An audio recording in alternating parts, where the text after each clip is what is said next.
The morning sun spilled over the rolling fields of Cedar Grove, a small town where life moved slower than the cities, and neighbors still knew one another's names. Dusty boots and muddy jeans were the usual uniform here, but one man stood out among the farmers. His name was Ethan Cole.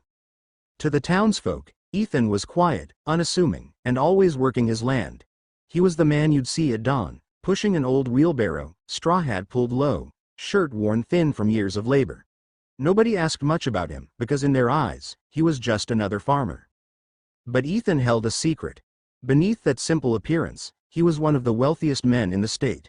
His investments in land, technology, and renewable energy had grown quietly over the years, but he never flaunted it. For him, wealth was never about shiny suits or fancy cars. It was about freedom, peace, and giving back quietly. It was a Thursday afternoon when Ethan drove his old rusted pickup into town. He needed supplies, fertilizer, seeds, and a few tools to fix a fence that had given out in last night's storm. The truck coughed smoke as he parked outside the general store, its paint chipped, its mirrors held on with wire. Ethan didn't mind. To him, that truck was part of his story. Inside the store, a woman stood near the counter, her presence impossible to ignore. She was tall, elegant, dressed in a sleek designer coat with a handbag that alone probably cost more than Ethan's truck. Her heels clicked against the worn wooden floor as if she didn't belong in the dusty aisles. This was Vanessa Hawthorne, a woman whose family name was stitched across half the luxury hotels in the region. Vanessa had grown up with silver spoons, private jets, and glittering galas. She had come to Cedar Grove on business, visiting a newly acquired property her family intended to convert into an upscale resort. To her, this was just another sleepy town waiting to be polished by wealth. When Ethan walked past her, tipping his hat politely, Vanessa's eyes dropped to his faded jeans and frayed shirt. She smirked, her voice loud enough for others to hear. "Honestly," she said, shaking her head, "you'd think people would take some pride in how they present themselves. Walking around in rags like that, it's embarrassing." The cashier froze, glancing between them nervously. A couple of townsfolk shifted uncomfortably, but no one spoke. Ethan, however, only gave a gentle smile. "Ma'am," he said softly, "clothes don't grow crops, and a man's worth isn't measured by his coat." Vanessa let out a small laugh, sharp and cutting. Spoken like someone who's never known any better.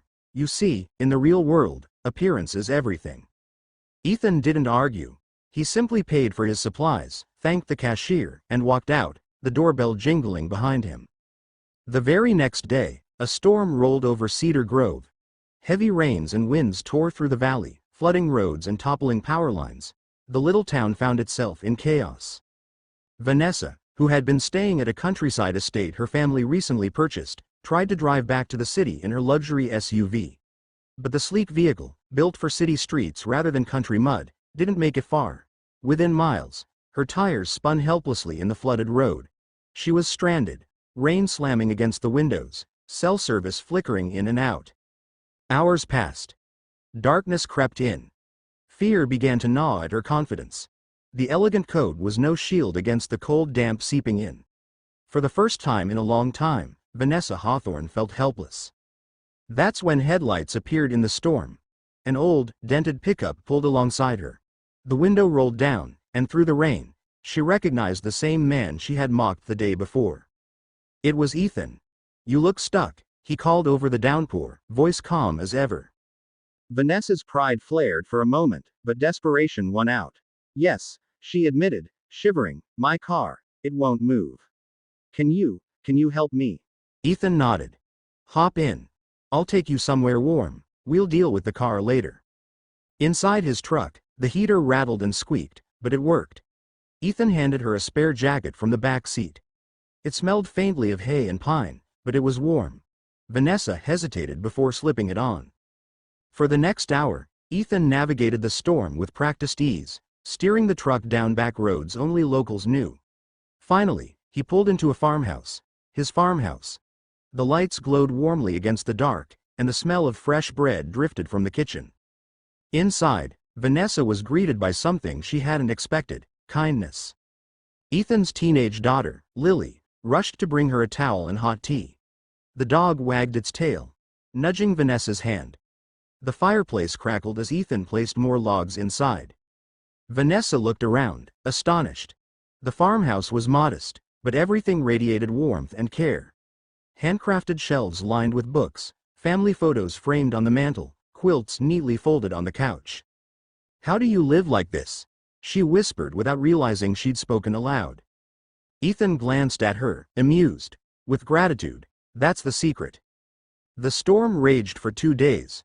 During that time, Vanessa remained at Ethan's farmhouse. At first, she felt out of place, her manicured nails and silk scarves seeming ridiculous next to muddy boots and simple suppers of soup and cornbread. But slowly, something shifted. She watched as Ethan woke before dawn, braving the storm to check on neighbors' livestock, cutting fallen trees off the road so people could pass, and delivering firewood to an elderly couple whose heater had gone out. He never asked for payment, never complained. At night, she sat with Lily, who told her about her dreams of becoming a veterinarian. Vanessa found herself laughing, listening, and even helping Lily with her homework. The man she had mocked for his clothes was the same man who had given her shelter without a second thought. On the third day, the storm cleared. Roads reopened, and Vanessa's SUV was towed back into town. She prepared to leave, but something tugged at her. Before she left, she turned to Ethan. "You could have left me there," she said quietly, "after the way I treated you." Ethan smiled, shaking his head. "We don't leave people behind in Cedar Grove. That's not how community works." Her throat tightened, an unfamiliar ache rising in her chest. She wanted to ask him more, who he really was, why he lived the way he did. But the words caught in her throat. Instead, she simply nodded and drove away. Weeks later, Vanessa attended a grand charity gala in the city. The ballroom glittered with chandeliers, crystal glasses clinking as the elite mingled.